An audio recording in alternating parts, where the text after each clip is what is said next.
Hello there. Good morning, good afternoon, and good evening. So, welcome. This video is all about Google Classroom. I'm going to teach you how to create a Google Classroom, I'm going to teach you how to navigate with it. I'm going to teach you the basics, okay?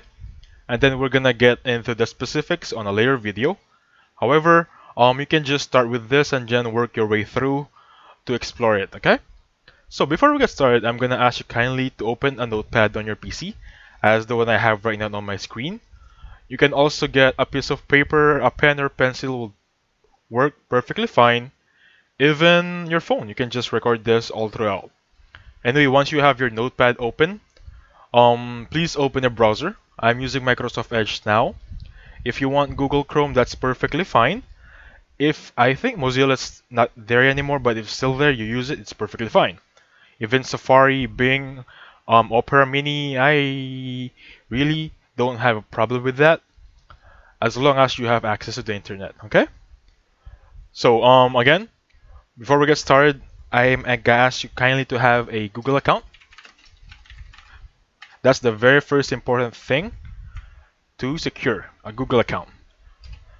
It needs to be active. It needs to be accessible on your end. You know the password and everything because we're gonna use it for the Google Classroom. So let me just remove that notepad right there and then check my recordings so we won't have any problem later on. Okay, so as you can see, I have two tabs of Google Classroom here, so I can teach you the perspective of a teacher and a student. And by the way, this is the link of a Google Classroom. It's going to be classroom.google.com.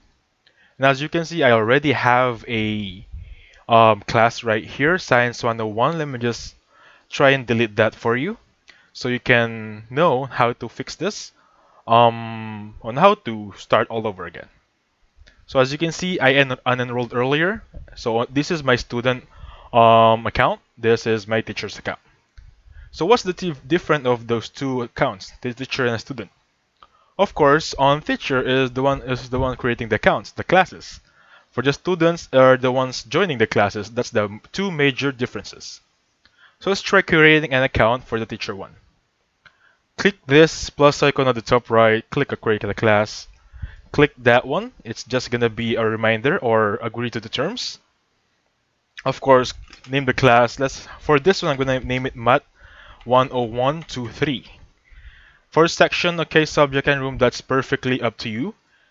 I'm not gonna put anything here, but please do not follow me. It's not wrong to put anything here. It's completely up to you, okay? And just click create right there while waiting. Make sure everything is good on our student account. There isn't really a difference that you need to click. Okay, I'm gonna use a student account, I'm gonna click something else. There isn't something like that. Just log into your account and then wait for the link from your teacher. What do I mean by link? Because if you click a join the class button here, they're gonna ask you for a code, which is gonna be this one right here. You don't have to ask your teacher repeatedly for this. Of course, they're gonna send it to you guys. So as a teacher, you can send this via text message, a messenger, WhatsApp, any forms of communication as long as they have this code. Now, on a much more formal way, you can just go to the section right here. There's a people. You can add teachers right here or students. Click on invite students right there.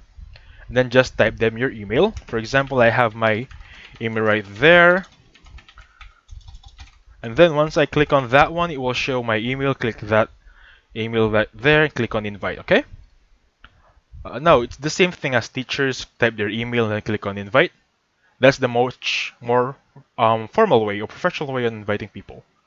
Now, if you don't want to do that, save the hassle, just copy this code. You can just enlarge that one, copy that code right there, or copy the invite link right here, and then send it via Messenger, WhatsApp. It's really up to you. It's all your own discretion. Now, this should be the landing page of the Google Classroom. This is, as a teacher, this is where you navigate it. You can choose the theme right there. If you want to be green, orange, turquoise, purple, blue, and so on and so forth. You can also select a photo for the theme. Especially since this is a math class, let's go for the math theme. I want to choose this one right here and then click on select. I can select theme color purple, blue, orange. I'm gonna go for green right there. Much more good for me. Again, if you have a custom photo, you can upload this one right here. I'm gonna try uploading a custom photo right there. Let's try this one. So that is an error because that is actually a 4x4 photo or 2x2 photo, I'm sorry, an ID picture regarding a woman I got from the internet as a sample on my earlier videos. So you have a personal Google account banner or photo, you can just upload it right here. Click on save and this should be your new theme.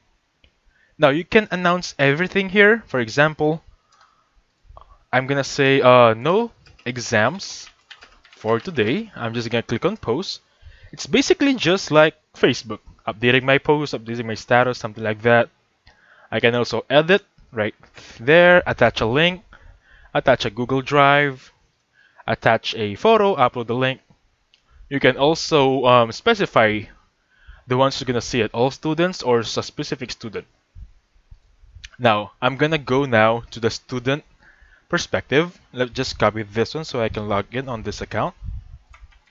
So I'm gonna paste that code right there, click on join. Now I'm just gonna wait until I'm joined on that Math 10123, which is this one.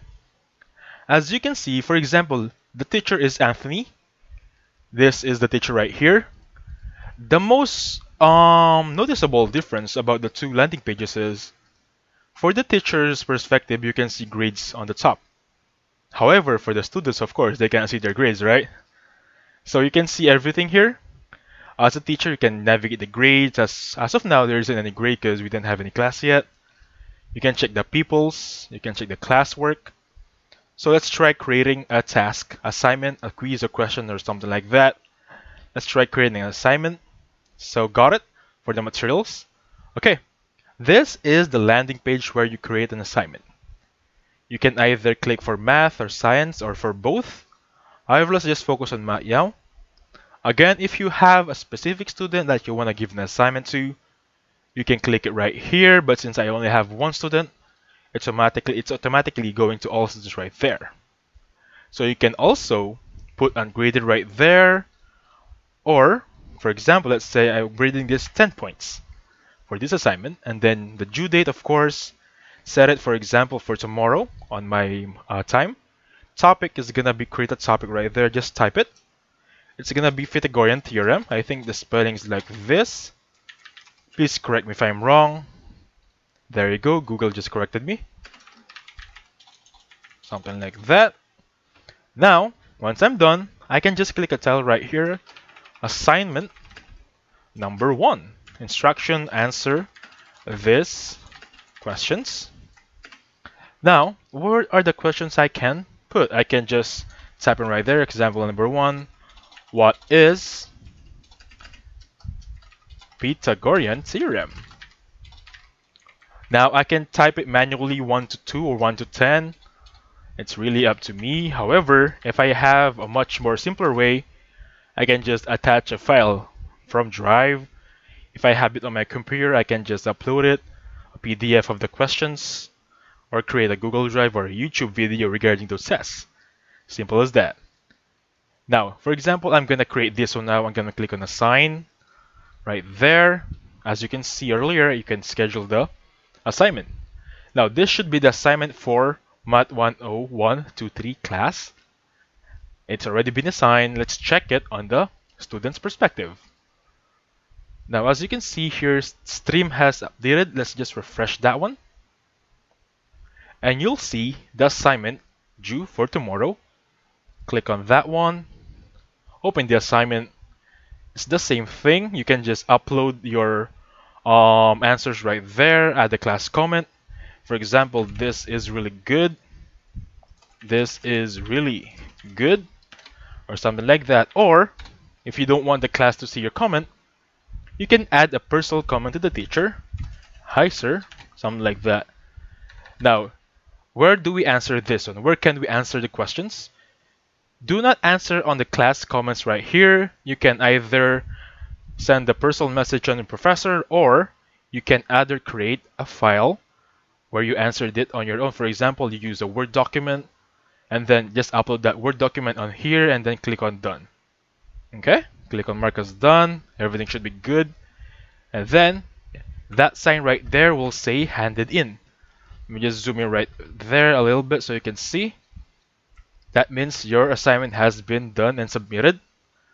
Now, there is an option to unsubmit it if you want to check or edit your answers. You can do it. However, please take note, if you did that, your professor will really know if you unsubmitted a assignment.